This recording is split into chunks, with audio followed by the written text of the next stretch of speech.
We'll guide you through how to view saved passwords in your Google account. If you find this useful, then consider subscribing and liking the video. So, over time, as you go and use your device, you may end up saving passwords in your Google account. And so what we can then do is go and see them, and you can go and see the details for the different accounts that have been saved in there. So make sure it's this full guide and don't skip ahead. Otherwise, you may go and miss an important part of this video. So to go and get started, what we're going to do is go and open up Chrome. I find this is the best way to go and do it.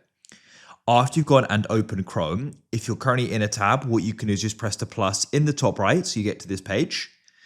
Now in the top right, you can press your profile icon and this will open up settings. Start scrolling down, it won't be long, and find passwords and autofill and press Google Password Manager. Scroll through and you can see the accounts. You can go and tap on one of them. And then what you can do is you can go and enter in your PIN, press continue, and you can then go and see the login details. Reveal the password by pressing the I.